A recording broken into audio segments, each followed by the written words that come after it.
La page culture à présent avec une pièce de théâtre signée Kéron qui raconte l'histoire de deux femmes, Alba et salvadorienne. Elles tombent enceintes dans un pays où l'avortement est interdit. Sadaf est iranienne et elle n'a pas le droit d'aller au stade pour voir un match de football. Regardez. Je m'appelle Alba. Je m'appelle Sadaf. J'habite au Salvador. Et moi en Iran. Chez moi, l'avortement est interdit. Et les femmes qui y recourent risquent des peines. Pouvant aller jusqu'à 50 ans de prison. Si seulement j'étais pas tombée enceinte. Chez moi, les femmes n'ont pas le droit d'aller au stade. Pour les préserver de l'ambiance masculine. Soi-disant dangereuses pour leur pureté. Si seulement j'avais pas un rêve. Deux femmes. Deux continents. Deux histoires vraies. Bonsoir Kéron, Bonsoir. Soyez le bienvenu sur TV5 Monde, c'est un plaisir de vous accueillir. Vous êtes humoriste, réalisateur, metteur en scène et vous signez donc cette pièce Alba et Sadaf, première pièce de théâtre. Bonsoir Pascal. Bonsoir. Vous avez vu cette pièce que vous avez beaucoup aimée. J'ai adoré. On va évidemment avec vous Kéron revenir sur la situation dans votre pays natal, l'Iran. Vous êtes né à Téhéran, vous avez vécu à des milliers de kilomètres cette répression féroce qui a fait des milliers voire des dizaines de milliers de morts. Mais d'abord donc cette pièce de théâtre et il y a évidemment un lien avec ce que vivent de nombreuses Iraniennes et Iraniens. C'est l'histoire d'une Iranienne et d'une Salvadorienne. Qu'est-ce qui vous a inspiré cette histoire? J'adore les histoires vraies et j'adore les histoires qui marquent. Et en fait, j'étais pas au courant, quand j'ai appris qu'au Salvador, une femme qui essayait d'avorter, c'est tellement quelque chose de banal ici, elle risquait minimum 20 ans de prison. Ça m'a choqué. Quand j'ai appris qu'en Iran, les femmes n'avaient pas le droit d'aller dans des stades de foot. Alors qu'elles aiment beaucoup le football, comme oui, les hommes. Les femmes sont des hommes, les hommes sont des femmes. Donc en réalité, je ne comprends pas pourquoi c'est interdit. Et donc j'ai cherché, je me suis renseigné, je suis tombé sur des. Ouais, mais pourquoi sur des matcher faits les divers. deux? Pourquoi matcher les deux? Parce que je trouve que ça se répond très bien. Et Pascal, qui a vu la pièce, peut le dire. Parce qu'en réalité, c'est ni un film sur l'Iran, ni sur le Salvador. C'est un film sur la liberté. Exactement. Alors moi, c'est un véritable coup de cœur. La salle était pleine. Ça a vraiment... Théâtre Apollo, Apollo Théâtre. Théâtre Apollo, exactement. Alors, il y a plusieurs choses qui m'ont impressionné. D'abord, le talent des 4 comédiens qui jouent tous plusieurs rôles. Et surtout, les deux principales, Shirin Boussa et Sabrina Oudamoda, qui font toutes les deux des rôles de salvadorienne et d'Iran. Une autre chose, c'est la mise en scène extrêmement astucieuse. C'est-à-dire qu'il y a une petite scène, il y a très peu d'accessoires, pas de décor du tout, pas de vidéo, pas de photos, mais ça marche quand les comédiens miment le bus en Iran où les hommes sont devant, les femmes sont derrière. On est dans le bus avec les comédiens. Quand ils miment le match de foot, par exemple, on est dans le match de foot avec les comédiennes. C'est vraiment extraordinaire. On y est. Alors, ma question, c'est pourquoi ce choix de mise en scène qui est assez original, finalement? J'aime beaucoup ça, c'est à l'image de ce que je fais sur scène. Moi, j'adore faire du tout avec du rien. Et si un objet n'est pas justifié, pourquoi le mettre? Si on peut mimer quelque chose, pourquoi le mettre? Les seules choses qu'il y a sur scène sont des choses qu'on ne peut pas mimer. Et moi, j'adore voyager, j'aime pas être un spectateur fainéant. Et j'aime pas prendre les spectateurs pour des imbéciles et tout leur donner. Donc vous convoquez leur imagination. Exactement, je veux qu'ils fassent une partie du chemin aussi avec nous. Mais on convoque, c'est-à-dire c'est ce qui se passe. Vous convoquez l'imagination du spectateur et du coup ça marche d'autant mieux. C'est-à-dire on est d'autant plus dans la pièce, c'est une vraie réussite. Merci beaucoup. Ouais. Et Pascal, on va peut-être aussi évoquer. Donc, alors, les dates, c'est jusqu'à fin avril, on est bien d'accord, Apollo Théâtre. Oui, absolument. Et autre salle aussi, non? Oui, alors ce que raconte, peut-être qu'on peut aller sur le personnage de Sadaf, iranienne. Donc, elle est empêchée d'aller au stade de foot parce que c'est interdit pour les femmes en Iran. Il y a eu des petites périodes. C'est une affaire dont on a parlé dans nos journaux. Hein. Oui, il y a eu plusieurs faits divers, du coup.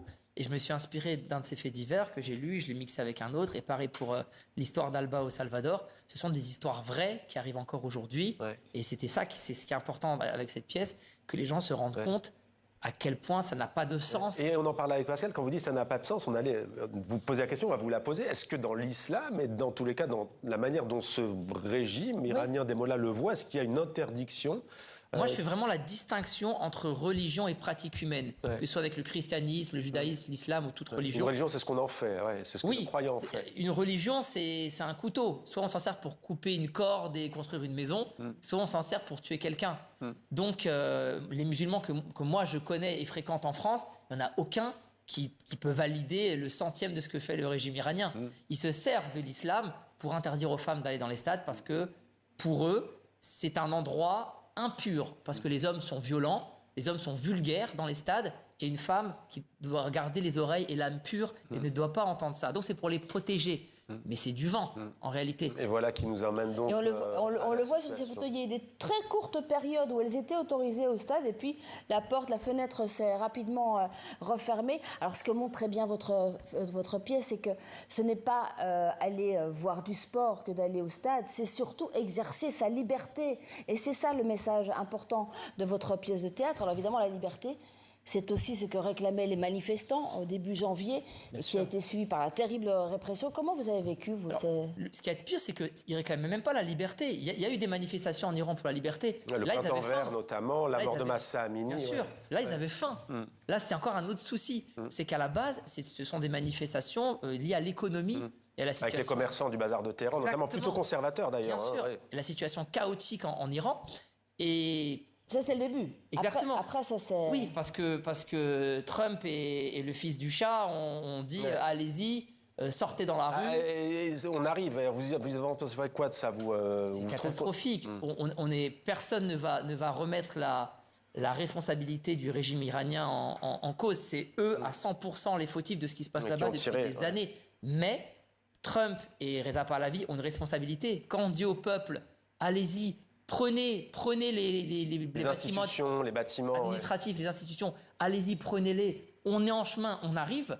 Les gens qui ont été manifestés n'étaient pas seulement ceux qui avaient faim, c'était ceux qui attendaient depuis des décennies qu'il se passe quelque chose. Mais cette intervention aujourd'hui, vous êtes pour ou contre? Et que souhaitez-vous, vous, d'ici de Paris? Avant de dire si on est pour ou contre une intervention, il faut savoir qu'est-ce qu'on attend de cette intervention. Quel est l'objectif? Est-ce que l'objectif, c'est de faire partir les mollahs? Est-ce que c'est de mettre le pays à feu à sang? Quel est l'objectif? Je pense... de prendre les richesses du pays. C'est aussi un axe, malheureusement, c'est aussi un axe dont il faut tenir compte. C'est pour ça que moi je suis assez pessimiste sur la suite, parce que je pense qu'une fois on en parlait tout à l'heure hors antenne... Vous êtes pessimiste en fait sur l'issue de tout ça? Oui, parce que Trump veut les intérêts des États-Unis en réalité. Il s'en fiche du peuple iranien. Donc une fois qu'il aura obtenu ce qu'il attend sur les négociations liées au nucléaire, au proxy... au rapport. Les groupes alliés de l'Iran. Exactement. Ouais. Et puis que l'Iran réduise la distance de ses missiles pour que ça touche pas Israël et que l'Iran reconnaisse... C'est pas Iran first, c'est l'Amérique d'abord, quoi. Mais... Bah non, mais là c'est sûr. Une fois qu'il va obtenir gain de cause, parce que Trump va obtenir gain de cause, que ce soit vis-à-vis du guide suprême ou d'un groupuscule à l'intérieur de son parti qui vont le trahir et prendre sa place, ces gens-là ne vont pas lâcher leurs privilèges. Donc une fois qu'il aura obtenu gain de cause, il va lâcher l'affaire, qui gèrent leur bled comme ils veulent. Vous allez l'aborder sur scène avec humour ou pas du tout? Ça s'y prête pas. Et est-ce que vous allez faire une pièce de théâtre sur cette répression féroce? Non, je ne vais pas faire de pièce de théâtre dessus. Et sur scène, mon spectacle, alors là c'est mon spectacle solo, je parle de ce que les gens veulent. Si les gens veulent qu'on en parle, j'en parlerai.